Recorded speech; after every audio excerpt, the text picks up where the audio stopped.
Hi everyone and welcome to 5 paisa IPO series.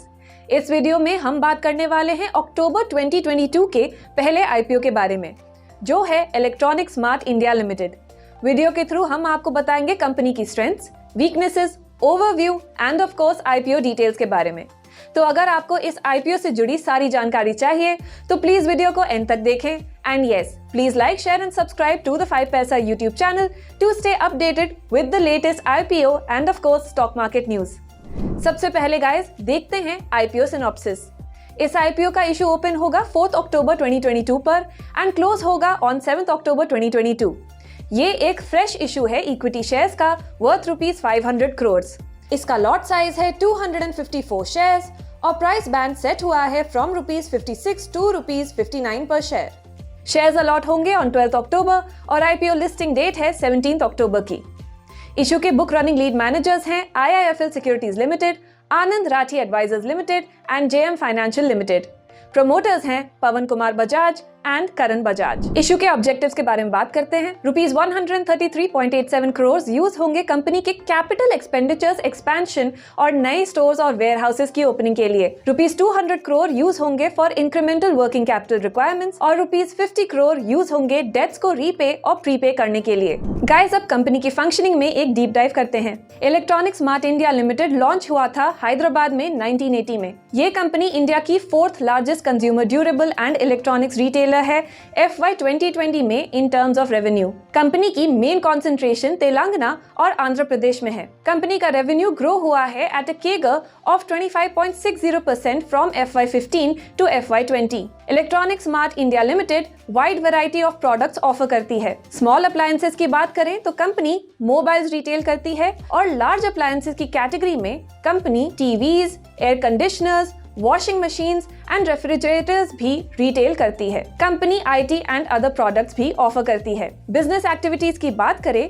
तो ये 3 channels में डिवाइडेड हैं, जो हैं retail, wholesale and of course e-commerce. 2017 में कंपनी ने ई-कॉमर्स फील्ड में डाइवर्सिफाई किया है और 2021 में ऑनलाइन ऑपरेशन से रेवेन्यू था ₹44.46 करोड़। कंपनी प्रेजेंस की बात की जाए तो कंपनी मोस्टली साउथ इंडिया में प्रेजेंट है और ये अपनी प्रेजेंस स्ट्रेंथन करना चाहती है, साथ ही साथ इंडिया की दूसरी स्टेट्स में भी एक्सपैंड करना चाहती है। कंपनी के 99 स्टोर्स हैं 31 सिटीज में एंड एज ऑन 15 अगस्त 2021 इनका retail business area 0.99 million square feet है। इन 99 स्टोर्स में से 8 स्टोर्स कंपनी ओन करती है, 85 स्टोर्स लॉन्ग लीज के अंदर आते हैं और 6 स्टोर्स पार्टली लीज्ड और पार्टली ओन्ड है। कंपनी ने पैंडेमिक में भी 22 नए स्टोर्स खोले थे इन FY 21।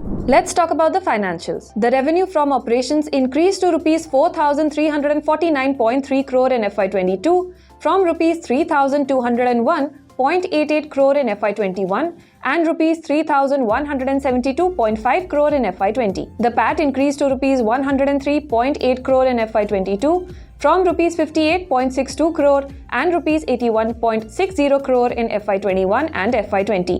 The ROE stood at 17.42% in FY 22, 11.92% in FY 21 and 18.84% in FY 20. The ROCE stood at 18.87% in FY 22, 14.35% in FY 21 and 20.28% in FY 20. The company's total assets grew to ₹1,824.74 crore in FY 22 and ₹1,523.53 crore in FY 21 from ₹1,347.6 crore in FY 20. The total borrowings stood at ₹593.6 crore in FY 22, ₹547.95 crore in FY 21 and ₹520.54 crore in FY 20. Guys, नजर डालते हैं company की strengths पर। Electronic smart India country की 4th largest consumer durable और electronics retailer है और इनकी साउथ इंडिया में लीडरशिप पोजीशन है इन टर्म्स ऑफ रेवेन्यू। इनका ट्रैक रिकॉर्ड काफी कंसिस्टेंट ग्रोथ दिखाता है। कंपनी के स्टोर्स FY 19 में